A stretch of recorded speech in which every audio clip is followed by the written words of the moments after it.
Souls, welcome to your Akashic Records reading for the week ahead.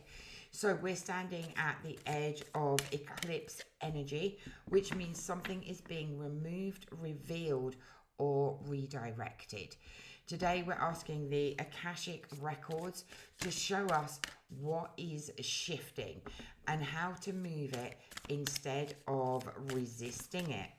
So let's dig in and have a look and see what we need to know this week. So we're going to ask what is being shifted or removed from the collective path right now. What is the eclipse helping us to let go of?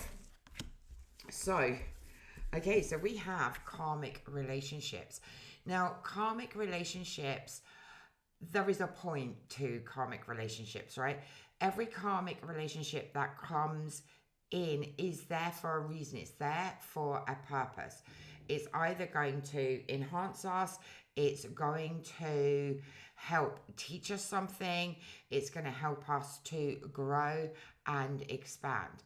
Now, some karmic relationships are going to be really, really helpful. They're going to be fairly easy, and other karmic relationships are going to be quite difficult because they've come to teach us something. Now, we sign up for these relationships. We sign up for this person to come into our life. So there is a reason and a purpose behind it.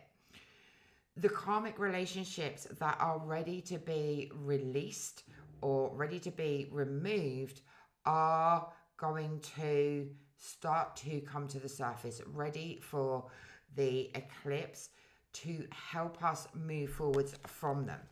We have a tendency to hold on to relationships for far too long because, you know, we are emotional beings, right? And we want to give people the benefit of the doubt, and perhaps we hold that fear of being alone.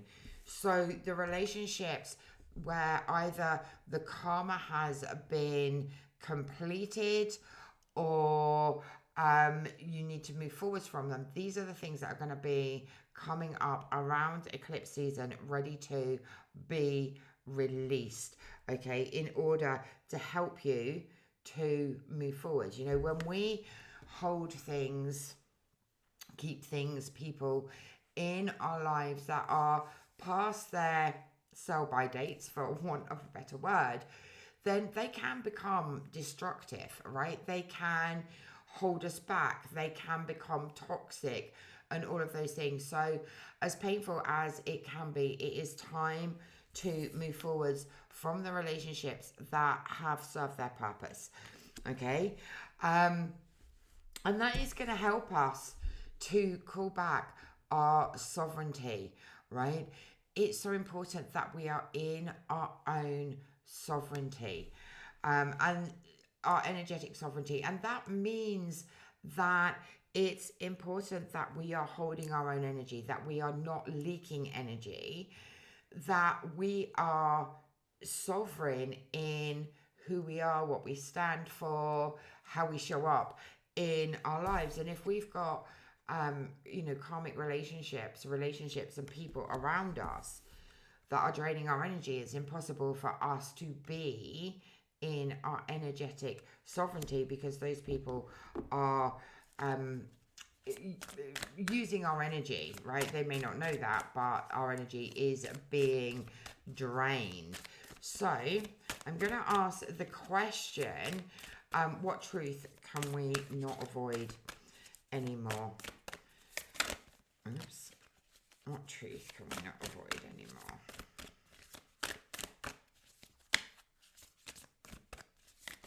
Ooh, okay, so we've got a few cards come out there.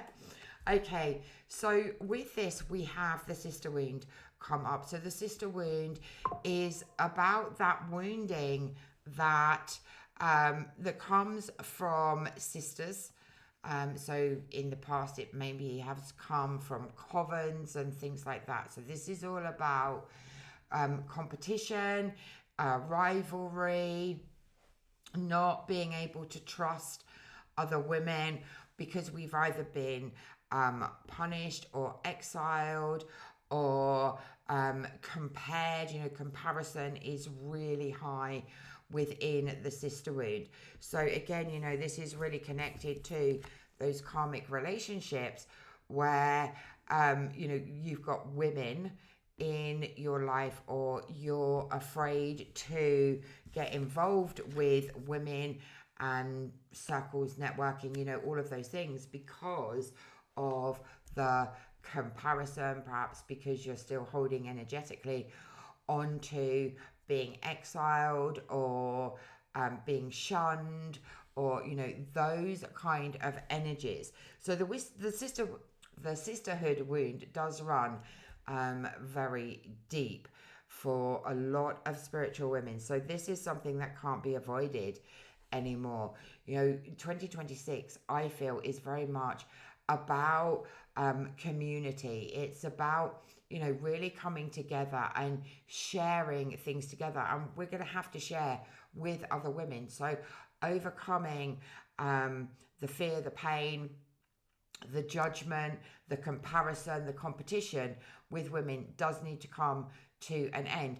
And this may not be something that you have experienced in this lifetime, but it's something that you're carrying energetically from past lifetimes where you have been betrayed in some ways by other women.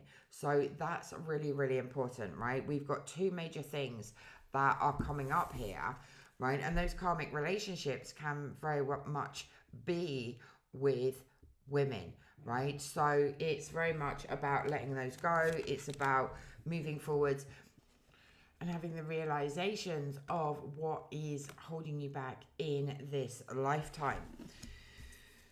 So where we are being redirected is into our mastery and leadership. We are here to be leaders. We are here to master our own energy, as we have seen with energetic sovereignty.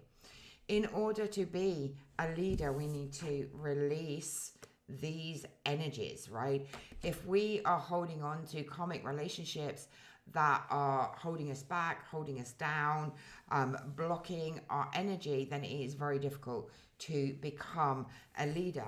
If we are scared of showing up and leading women, then the sisterhood wound is something that is holding us back, right? We agreed to come here at this time for a reason, for a purpose, right? And that is to share our gifts, our knowledge, our purpose with others, to be that leader that you were born to be. So if you're not in your own energetic sovereignty, if you have these two energies showing up, these two woundings showing up, a karmic relationship showing up, then it's very difficult to step into that leadership role. It's very difficult to master your gifts, your energy, and your purpose, right? We are being guided to step into this energy. This is what is happening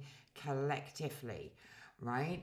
And as we do that, we all grow, we all ascend, right? The more that we step into our leadership, into our mastery, into our own expansion, the more that not only can we help ourselves, but that we can help others as well. The other card that showed up is Alchemy. Now, Alchemy is all about transformation, right? And we can alchemize anything in our lives. We can make the decision to choose differently for ourselves, choose differently from what our ancestors chose. The choice is ours, but this time is very much about alchemy. It's about making that choice for transformation, right? So that is transforming your energy so that you can fully stand in your energetic sovereignty. It's about alchemizing the karmic relationships that are outdated, that it's time to let go of. It's time to alchemize the sisterhood wound that causes fear, competition, comparison, judgment, and all of those things, so that you can step fully into your leadership and your own mastery and your energetic sovereignty. So this eclipse energy is really helping us to move forwards, to help us to let go of things that have been held in our energy, mostly from past life. These two are generally going to be from past lives, but showing up in this lifetime, so that you can start to heal. And once we have awareness with the Akashic records, awareness is the starting point of healing, right? And that's really, really important. The eclipse is really showing us that we are here to be leaders, that we are here to master our gifts, master our energy, master our purpose, our mission, and all of those things, that we can show up as the leaders that we are meant to be, having a massive impact. So there is some beautiful energy around for this week. So do let me know in the comments how this reading resonated with you. Did one particular card show up? And please do like and share with anyone that you feel would really benefit from this reading. And I look forward to catching up with you again soon. Ciao for now.